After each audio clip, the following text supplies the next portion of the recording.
nós que aqui ficamos, vamos abrir nossa Bíblia na primeira carta do apóstolo Paulo aos Coríntios, capítulo de número 6.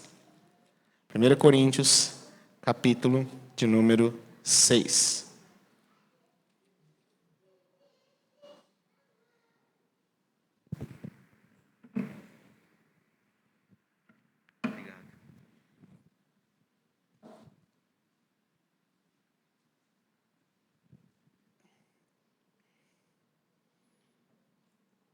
Nós começamos semana passada uma nova série de mensagens e hoje nós estaremos dando continuidade. O título da série é Como Ser uma Igreja Bíblica e Compreendendo, Então, compreendendo biblicamente a membresia da igreja.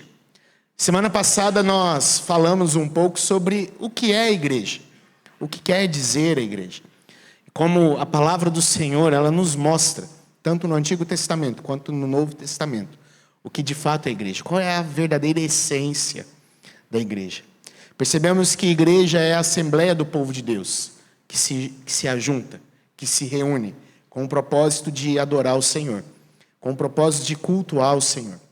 E hoje nós vamos continuar essa série, hoje entendendo que para ser uma igreja bíblica, precisamos aprender a resolver conflitos. E, de fato, nós precisamos aprender mesmo.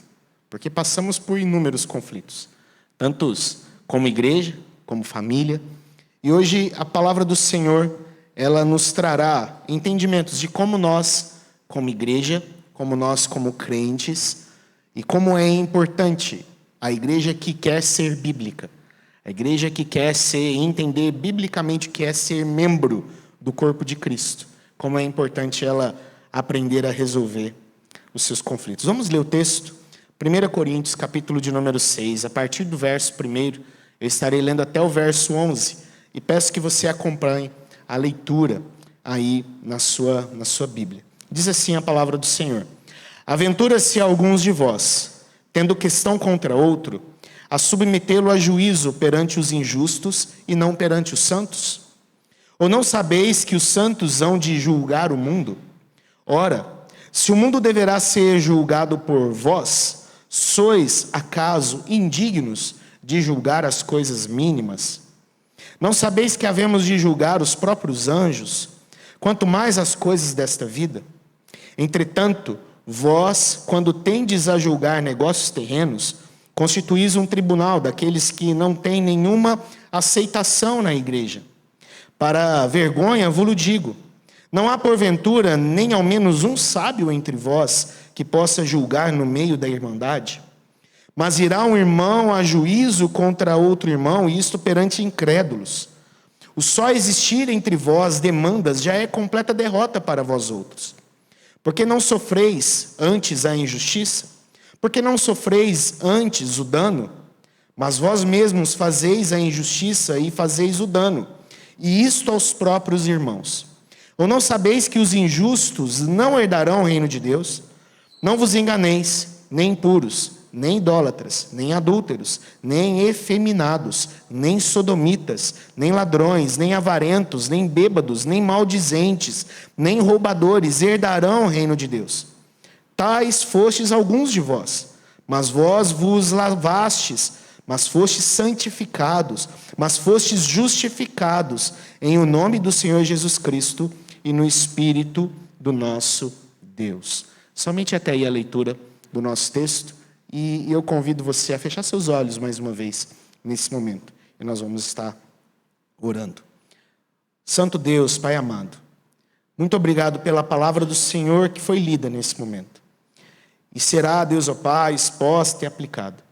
Pedimos ao Espírito Santo do Senhor que, sim, Deus, aplique ela aos nossos corações. E que o Senhor fale conosco, nos direcione, nos ensine como igreja do Senhor. É o que nós te pedimos, no nome santo de Jesus. Amém? Amém. Meus queridos, nós sabemos que a igreja de Corinto era uma igreja com uma série de dificuldades. Foram várias as vezes que tratamos sobre esta carta aqui, e nós percebemos, e Paulo, então usa a sua primeira carta para corrigir alguma dessas dificuldades que havia nesta igreja. Nós percebemos que Paulo também até responde alguns questionamentos que foram levados até ele. E ele aproveita também essa carta para responder a esses questionamentos. É o que vai acontecer no capítulo seguinte ao que nós lemos nesse momento. Até o capítulo de número 6, ele passa ali por alguns problemas que já era de conhecimento dele. E a partir do capítulo de número 7, então, Paulo vai dizer que ele recebe algumas coisas. Os irmãos escreveram alguns questionamentos a Paulo. E Paulo, então, passa a responder a esses questionamentos. E muitos desses questionamentos eram devidos a algumas dificuldades que havia dentro da igreja de Corinto. Quando nós olhamos para o contexto próximo aqui da nossa carta, nós vamos ver que no capítulo 5 se encerra com Paulo tratando de dois problemas aqui nesta igreja. Dois problemas que são destacados e tratados pelo apóstolo Paulo. Um desses problemas é o problema da imoralidade. Percebe que no capítulo 5, um membro da igreja que estava morando com a mulher de seu pai. E Paulo então trata a esse membro que estava morando com a mulher de seu pai. E o outro problema que é tratado também no capítulo de número 5 é o problema da liderança da igreja, que havia se omitido de tomar providências quanto àquele irmão que estava praticando atos de imoralidade. Então são dois problemas que são tratados aqui no capítulo de número 5. O problema da imoralidade que havia dentro da igreja e o problema da liderança da igreja que estava se omitindo de tratar aquele problema. Estava se omitindo de alguma forma, agir com disciplina, julgar aquela causa, essa questão imoral que havia dentro da igreja. E como apóstolo de Cristo, mesmo à distância, Paulo então sentencia aquele indivíduo, dizendo que ele deveria ser então desligado da igreja. É a decisão de Paulo, mesmo à distância. Ele escreve então a esses irmãos, como apóstolo, assumindo aqui a sua autoridade apostólica. Então, desligando esse irmão da igreja. O capítulo de número 6, um outro problema vai ser tratado pelo apóstolo Paulo, também presente na igreja de Corinto. E o problema é o problema do litígio, conforme está até mesmo no título. Se a sua versão é a revista atualizada, o título aí é Paulo censura o litígio entre os irmãos. Crentes que estavam processando outros crentes. Crentes que estavam colocando outros crentes em tribunais, conduzindo outros crentes a tribunais. Não sabemos do que se trata aqui o problema. A carta ela não nos fala. Ela não nos diz aqui se era um problema específico ou se era uma atitude corriqueira dentro da igreja. Isso nós não sabemos. Pode ser sim que Paulo está tratando de um caso específico, como foi o capítulo 5, tratando de um caso específico. Ou pode ser um problema corriqueiro dentro da igreja. Era uma igreja que costumava conduzir outros membros a tribunais. E nós vamos falar um pouquinho sobre esses tribunais daqui a pouco.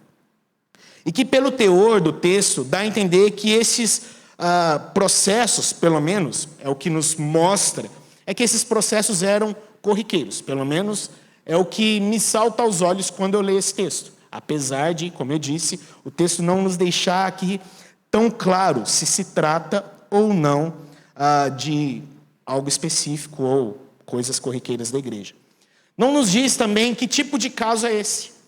Se era uma herança, se era questões de dinheiro, pelo menos parece se tratar de dinheiro, mas não sabemos se é uma herança, não sabemos se é um empréstimo, se poderia ser uma sociedade que estava ali com um problema entre os irmãos. O texto não nos dá a entender também o que de fato era essa situação.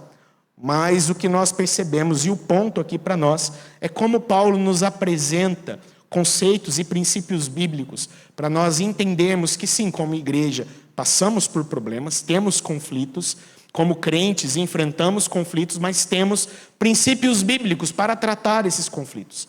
Temos orientações bíblicas para entender e diagnosticar e também, de alguma forma, ir contra esses conflitos e resolvê-los. É isso que Paulo, então, nos explica. Como ele diz aqui no capítulo de número 5, verso 12, ele faz uma pergunta interessante: pois com que direito haveria eu de julgar os de fora? Não julgai vós os de dentro? É interessante que essa pergunta nos conduz a um princípio importante para o apóstolo Paulo e que vai conduzir o capítulo de número 6. A forma como ele vai nos conduzir aqui é que a igreja, ela deve sim julgar situações internas. A igreja tem essa responsabilidade de tratar situações, conflitos que se originam no seu centro, no seu meio, dentro dela. A igreja tem essa autoridade. Porém, o problema aqui da igreja eram que esses conflitos estavam sendo resolvidos fora. Mas antes de continuar a analisar o texto, eu gostaria de trazer um pouco de história aqui para todos nós. Toda cidade grega do período de Paulo, toda cidade grega da época de Paulo, havia um tribunal estabelecido. Um tribunal era estabelecido e geralmente esse tribunal ele era no centro da cidade, talvez numa praça pública, aberto, público, onde todas as pessoas que passavam por ali podiam ver e podiam ouvir o que estava sendo tratado ali naqueles tribunais. Qualquer pessoa poderia. Anualmente, segundo a história grega antiga nos diz, 2 representantes, 2 juízes eram eleitos para essas cidades. E esses 2 juízes, eles tinham então a jurisdição para resolver esses problemas. Mas é importante entender que há algumas características, que são características só da época de Paulo. Isso não acontece nos nossos dias. Porque esses juízes, por vezes, eles eram de alguma forma, privilegiados para poder tomar partido em algumas soluções. Isso só, como eu disse, na época de Paulo. Isso não acontece, acabou lá no período dele, isso não acontece mais.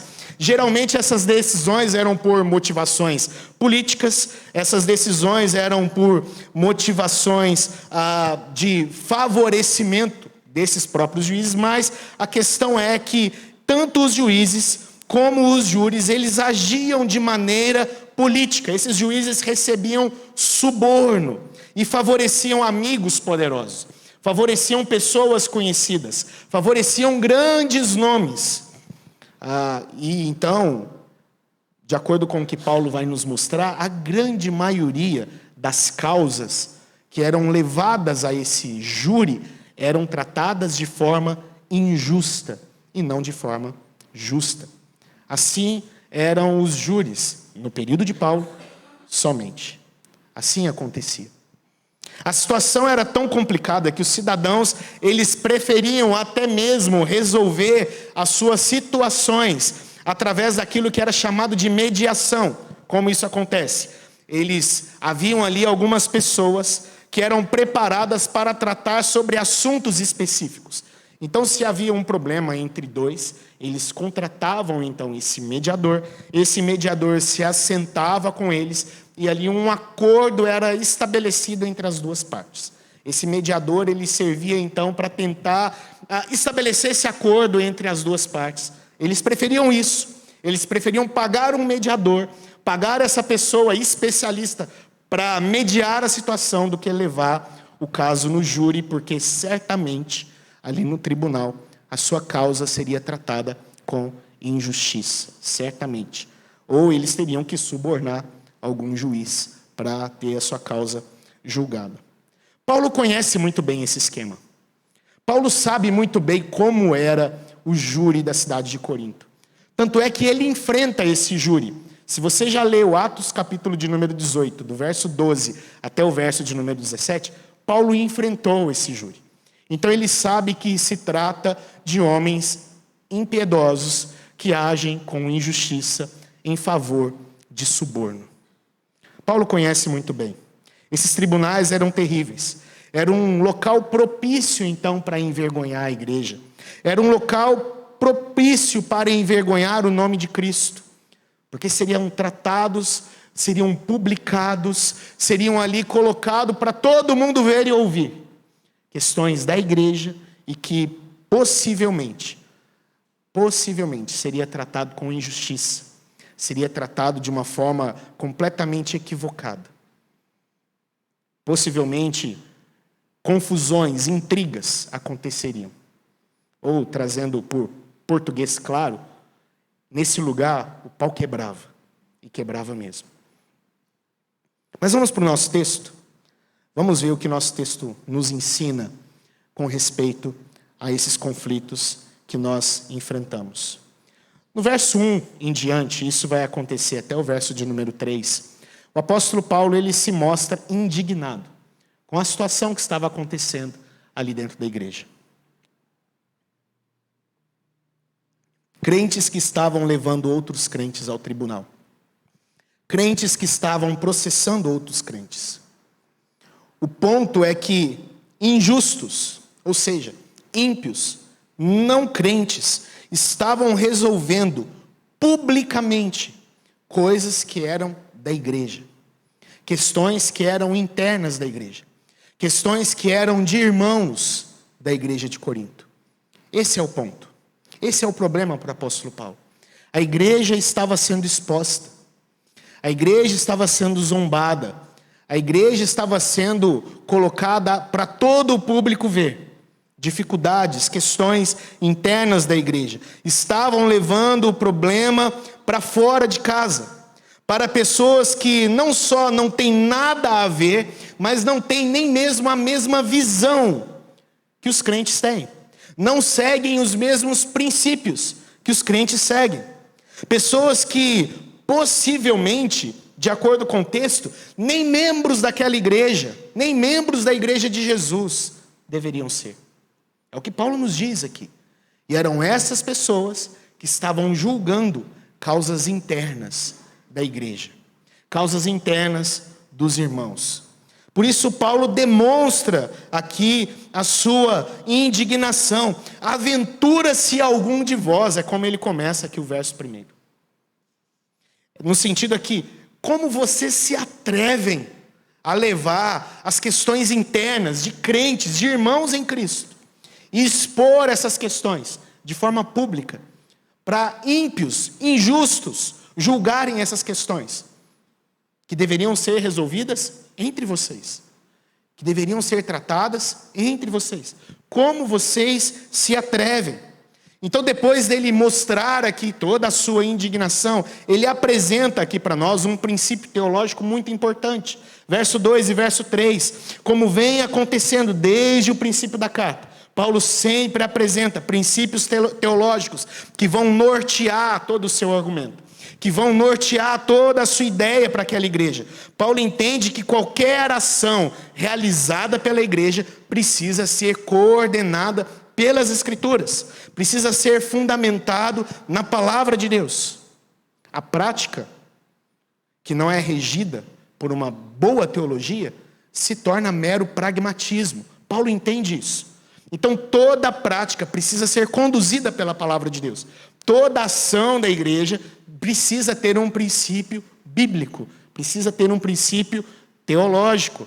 E o princípio é: a igreja é chamada por Deus e capacitada por Deus para resolver os seus próprios problemas. Esse é o princípio colocado pelo apóstolo Paulo. A igreja, ela foi chamada por Deus. A igreja, ela é capacitada por Deus para resolver os seus próprios problemas, os seus próprios conflitos. Os crentes deveriam ser capazes de resolverem os seus problemas entre si, sem expor a igreja à vergonha diante do mundo. Em um bom português, aqui traduzindo por um português mais claro, roupa suja se lava em casa. É isso que Paulo nos ensina. A igreja, ela foi chamada por Deus, capacitada por Deus para resolver os seus próprios conflitos. Então, sustentando esse princípio, ele argumenta com duas verdades. A igreja vai julgar o mundo. É o primeiro argumento que ele diz. Veja o verso de número 2 do nosso texto. Ou não sabeis que os santos hão de julgar o mundo? Ora, se o mundo deverá ser julgado por vós, sois acaso indignos de julgar as coisas mínimas? Usando aqui argumentos para justificar o seu princípio teológico, então Paulo diz: o mundo será julgado por vocês. Paulo esteve naquela igreja. Paulo ensinou aquela igreja. Paulo pregou naquela igreja. Ele sabe que eles sabem sobre esse assunto. Se vocês vão julgar o mundo, parafraseando aqui Paulo, se vocês vão julgar o mundo, será que vocês são tão incompetentes assim para julgar coisas pequenas? É isso que Paulo está dizendo. Será que falta no meio de vocês esta capacidade para julgar coisas que são mínimas, sendo que vocês julgarão o mundo? É o que diz a palavra de Deus. É o que diz a palavra de Deus.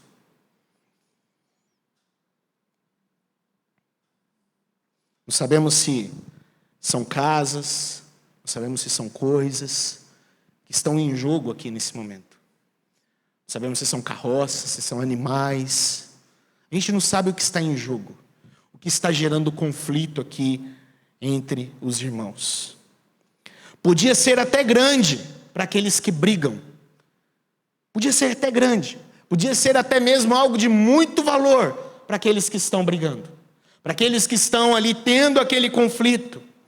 Mas Paulo diz que diante da eternidade, diante desse julgamento que a igreja vai ser chamada para realizar, tudo isso é coisa mínima, tudo isso é pequeno demais, diante desse julgamento que a igreja foi chamada.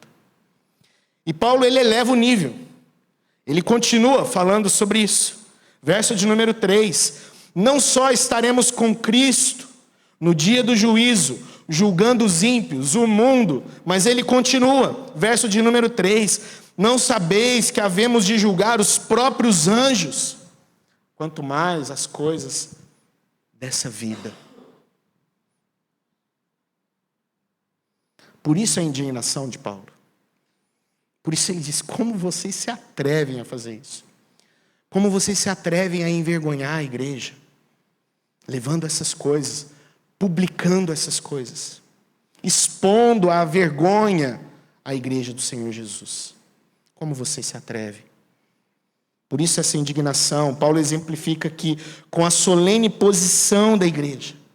Quando o crente decide processar o irmão, expor uma questão interna da igreja, diante de um tribunal que não é dentro da igreja, ele age como se estivesse esquecendo esse princípio, essa identidade fundamental da igreja de Cristo. Ele está esquecendo. Para que a igreja foi também chamada?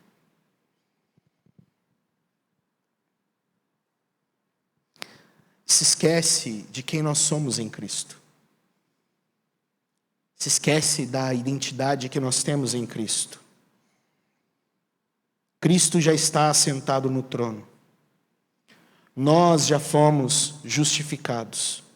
A igreja, eu e você, queridos, nós temos a solene responsabilidade de participar desse julgamento. Você compreende isso? O que a palavra nos ensina nesse momento. Tamanha a responsabilidade da igreja de Jesus.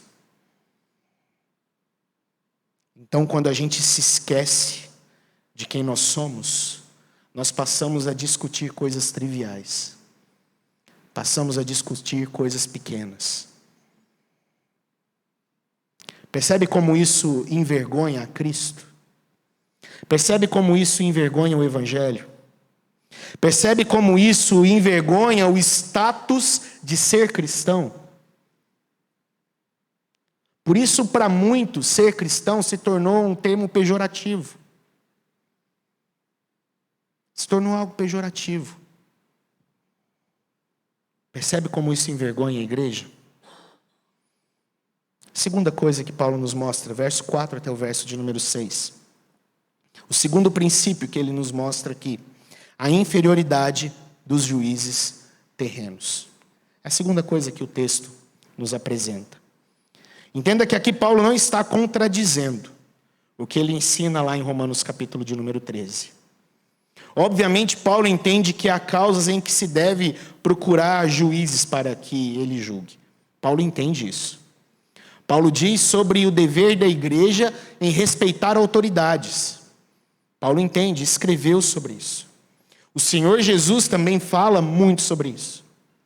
Hoje pela manhã mesmo nós citamos aqui alguns momentos desse, em que a palavra nos ensina sobre isso. Obviamente Paulo sabe.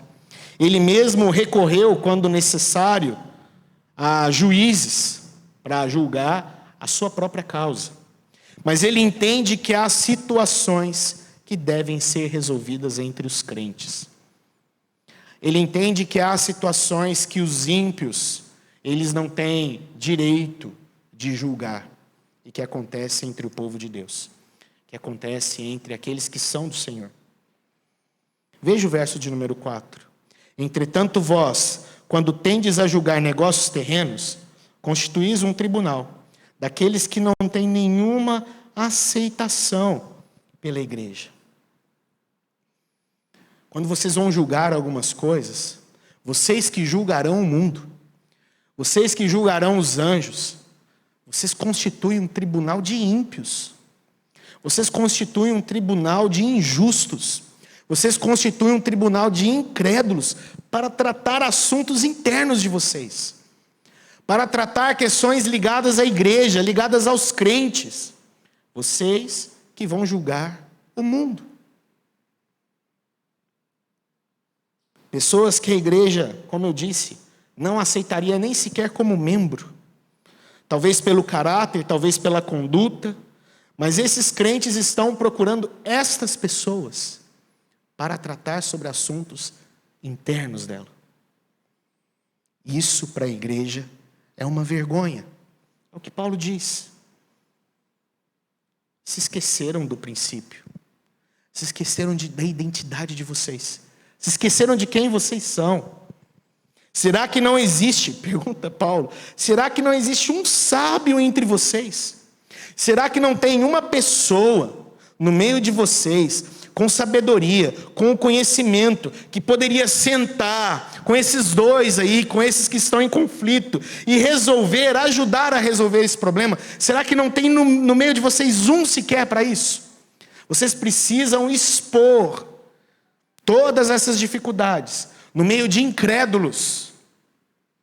Não há um conselheiro, não há um sábio, não há alguém com conhecimento das escrituras para poder julgar e ajudar.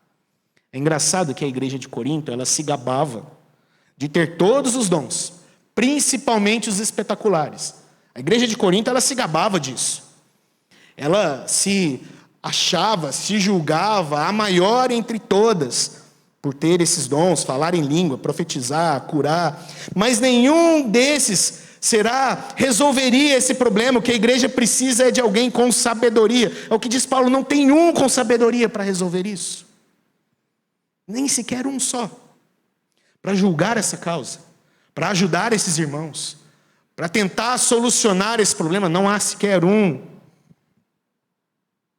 E olha que era uma igreja que se achava sábia demais. Paulo até os ironiza, lá no capítulo 4, verso 10, quando ele diz: nós somos loucos por causa de Cristo, e vós sábios em Cristo. Por causa disso, um irmão, então, processa outro irmão. E isso perante incrédulos.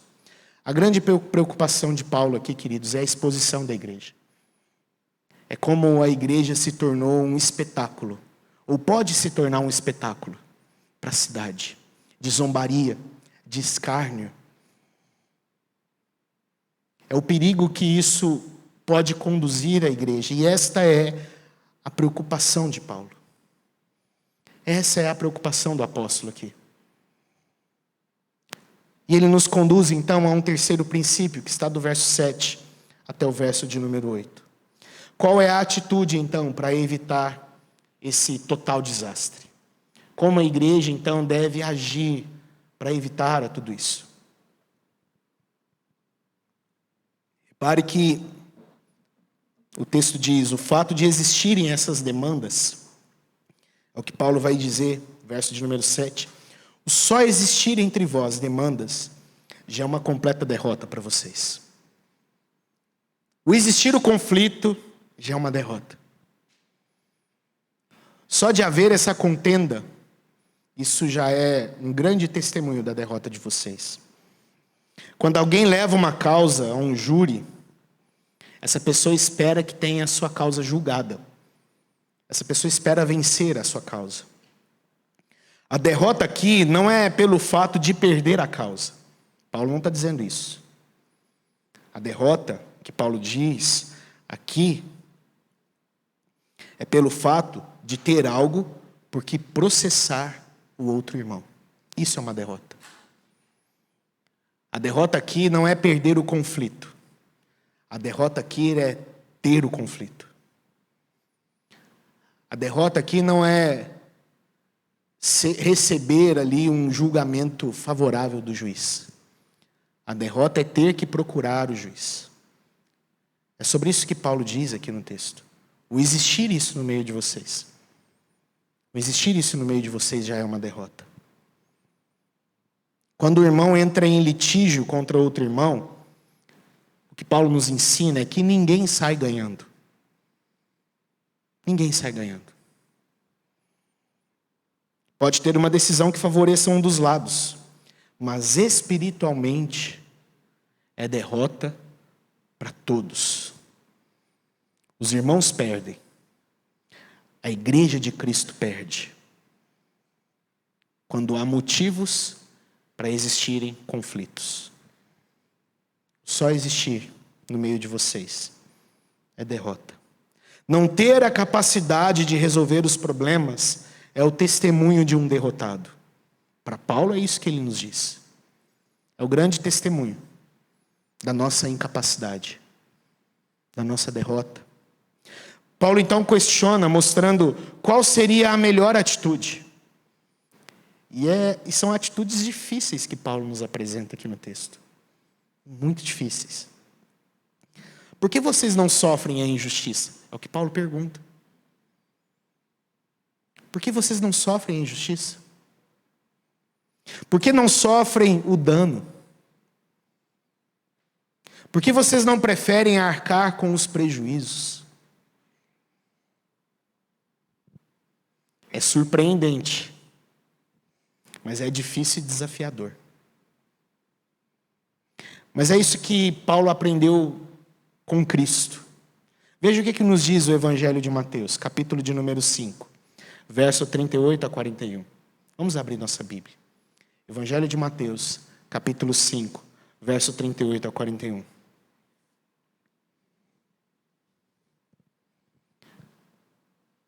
Jesus ele diz o seguinte: ouvistes que foi dito, olho por olho, dente por dente. Eu, porém, vos digo, não resistais ao perverso, mas a qualquer que te ferir na face direita, volta-lhe também a outra. E ao que quer demandar contigo e tirar-te a túnica, deixa-lhe também a capa.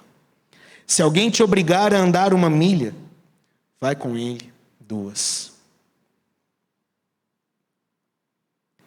A atitude deveria ser: para eu reaver o prejuízo que tive com meu irmão, eu preciso ir a um tribunal e processá-lo. Essa era a forma como a igreja de Corinto agia.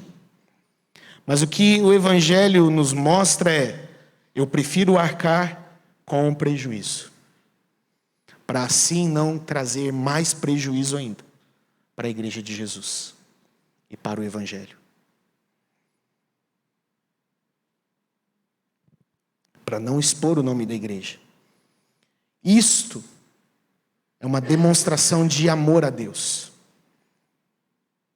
O Evangelho, a igreja, é mais do que a mim mesmo. É muito maior do que as minhas posses. Sofrer o dano, ser injustiçado por amar a Cristo, é reconhecer isso. O Evangelho, a igreja, o nome de Jesus são maiores do que aquilo que eu tenho. Existem situações, queridos, que nos ensinam qual o custo, o preço de ser discípulo de Jesus. Alguns meses atrás nós falamos sobre isso aqui. O preço de ser um discípulo de Jesus. E situações como essa, de renúncia, de assumir prejuízo, de literalmente pagar o preço, de receber o dano, são situações que mostram que pessoas entenderam qual é o custo de ser um discípulo de Cristo, de ser um discípulo de Jesus. Mas as pessoas ali preferem serem as causadoras de prejuízo. Pelo menos o povo de Corinto tinha essa preferência. E por fim, nós temos aqui uma advertência. Verso 9 até o verso de número 11. A advertência de Paulo é um tanto quanto dura.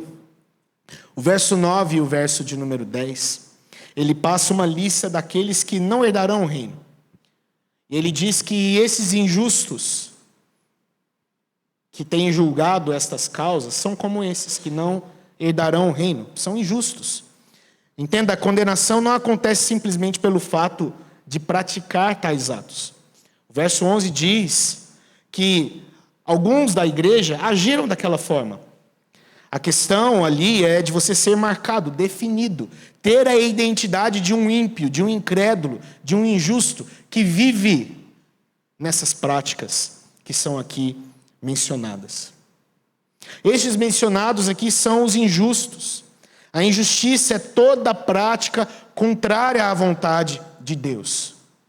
Esse tipo de atitude que alguns ali estavam tomando se assemelha à prática dos injustos. É isso que Paulo está dizendo. Vocês já saíram dessa vida. Não continuem adotando essas práticas injustas. Se desconectem dessas práticas.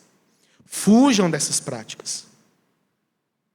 E aqui ele passa uma série, uma lista enorme. O nosso tempo aqui não nos permite expor palavra por palavra que é aqui mencionada pelo apóstolo Paulo. Mas o que fica para nós aqui de entendimento é isso. Se desconecte dessas práticas injustas. Vocês já não pertencem mais a este mundo de injustiça. Vocês já não pertencem mais. É isso que Paulo escreve então para essa igreja. E como então nós podemos aplicar tudo isso nas nossas vidas? Eu gostaria de concluir então esse sermão, trazendo aqui aplicações rápidas para nós. Paulo termina com esse verso dizendo que a vida de alguns era daquela forma. Talvez nós aqui, alguns de nós, também tínhamos inúmeras práticas de injustiça. Nós talvez tivemos características injustas, pensamentos injustos, ações injustas. Mas nós fomos lavados pelo sangue do Cordeiro. Aqueles que pertencem à igreja de Jesus é um povo santo, separado. Já não pertence mais a este mundo ímpio. Já não pertence mais a este mundo de injustiça e de práticas injustas. E agora nós então precisamos viver agora em conformidade com este cristianismo. E essa é uma peculiaridade do cristianismo que difere o cristianismo das outras religiões. Todas as demais religiões, elas dizem, faça isso, vivam assim, andem assim, e Deus vai agir. O cristianismo é diferente. O cristianismo verdadeiro, ele diz, Deus agiu te lavando, te justificando, te salvando, te dando uma nova vida, agora viva em conformidade com ela. Assim é o cristianismo. É Deus agindo. E agora nos chamando a viver esta nova vida que Ele nos dá. O cristianismo, o cristão agora vive como alguém que foi de fato transformado por Cristo. O crente, membro da igreja de Cristo, vive biblicamente E ponto final. Assim vive o crente. E ponto. Primeiro a Bíblia. Depois, talvez, a nossa opinião. Mas primeiro é sempre a Bíblia. O nosso preceito, a nossa base, a nossa confissão, a nossa regra de fé e de prática são as Escrituras. Então precisamos viver em conformidade com ela. Já não é mais a vida de vocês. Já não é mais aquilo que pertence a vocês. Então a igreja, primeiro, queridos, a primeira aplicação é a igreja transformada em Cristo. Ela resolve os seus conflitos. Ela precisa resolver. Como nós perdemos tempo com questões triviais? Como a gente perde tempo? Como nos aborrecemos com questões que são pequenas? Como nós nos aborrecemos com isso? Talvez, como Jesus certa vez disse aos fariseus, às vezes nós estamos coando mosquitos, mas engolindo camelos. Nos preocupando com questões mínimas, criando conflitos gigantescos por questões tão triviais. Precisamos resolver os nossos conflitos. A igreja, como eu disse anteriormente, ela foi capacitada e chamada para resolver os seus próprios conflitos. Segunda coisa que o texto nos apresenta é a igreja transformada em Cristo. Ela precisa de pessoas sábias, pessoas com sabedoria. Ela precisa de presbíteros, precisa de diáconos sábios que saberão agir quando necessário, que saberão conduzir com fundamento bíblico profundo. Precisa de crentes sábios que buscarão na Bíblia um entendimento verdadeiro, que julgarão, sim, julgar. Nesse mundo essa palavra parece tão dura, né? Não podemos julgar mais. Mas sim, de acordo com a Bíblia, nós precisamos julgar com sabedoria. É o que nos ensina aqui o nosso texto. A igreja foi chamada com esse propósito. Jonathan Leeman, um autor que escreveu um livro muito interessante chamado A Regra do Amor, ele disse certa vez no seu livro: o trabalho de uma igreja é, em resumo, declarar os julgamentos do céu e conformar a vida de seus membros a esses julgamentos. E ele continua no seu livro com a seguinte pergunta: aonde na terra nós vamos então para ouvir e ver os julgamentos de Deus? Ele responde: vamos à igreja fiel, que prega o evangelho. É um lugar e são pessoas que, sem dúvida, provocarão oposição ao mundo. A igreja precisa de pessoas sábias. Paulo perguntou: não há entre vocês um sábio? Não há entre vocês alguém que lê a Bíblia e pode sentar com vocês, pode ajudar vocês a resolver conflitos? E isso se traduz naquilo que Paulo vai dizer depois, lá no capítulo 14, quando ele diz: procurar então com zelo os melhores dons. Não é só no sentido de eu procurar para mim mesmo, mas é procurar no meio da igreja, pessoas com sabedoria, com entendimento, para ajudar vocês, para conduzir vocês na verdade. Precisamos de pessoas sábias. Precisamos de pessoas que amam a palavra de Deus. Precisamos de pessoas dedicadas à palavra de Deus. Pessoas que nos ajudarão nessas soluções de conflitos. Nós precisamos de conselheiros, de mediadores, de ajudadores, presbíteros, diáconos, pastores com sabedoria, fundamentados na palavra. É disso que a igreja precisa. Terceira coisa que nós aprendemos aqui nesse texto: a igreja transformada em Cristo entende o chamado para a renúncia. Ela entende. Precisamos, por amor a Jesus e por amor à igreja de Jesus, estarmos dispostos a assumir prejuízos. A gente precisa. Se o nome de Jesus foi envergonhado, se o nome da igreja de Jesus Cristo foi envergonhado, eu prefiro assumir o prejuízo. O que Paulo diz aqui para nós. Isso não é um ensinamento meu, mas é um ensinamento de Cristo para as nossas vidas. E isso é difícil, irmãos, eu sei que é difícil. Assumir prejuízos, principalmente quando a gente acha que tem razão, é difícil. Mas nós fazemos isso por amor a Jesus. Fazemos isso por amor à igreja de Jesus. Em um mundo triunfalista, este ensinamento soa como o testemunho de um derrotado. Mas o crente que se preocupa primeiramente em obedecer a Jesus, ele entende que esse é o testemunho de um Cristo vitorioso. Ele entende isso. Desse Cristo que a si mesmo se esvaziou, assumindo a forma de servo. Esse Cristo que não julgou como usurpação ser igual a Deus.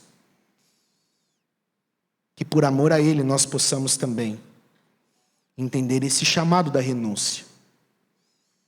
E às vezes a renúncia ela vai doer em nós. Pode doer no nosso bolso. Ela pode pesar. E por fim, a igreja transformada em Cristo, ela entende o chamado para o arrependimento. Ela entende isso. Conforme Paulo diz aqui, vocês foram assim, mas agora vocês não são mais. Vocês foram lavados, então se arrependam. Vivam como crentes arrependidos, que abandonaram todas essas coisas, que vivem como regenerados por amor a Jesus Cristo. Amém? Que Deus nos abençoe, queridos. Que o Espírito Santo nos ajude e nos dê entendimento para resolvermos os nossos conflitos. São inúmeros. Mas que nós possamos pedir a Deus que nós não venhamos ser vergonha para Cristo. Que nós não venhamos ser motivo de vergonha para a igreja de Jesus. Mas que Ele nos conceda sabedoria, para que possamos viver por amor a Ele e por amor à sua igreja. Em nome de Jesus Cristo. Amém? Vamos ficar de pé. Nós vamos louvar o Senhor.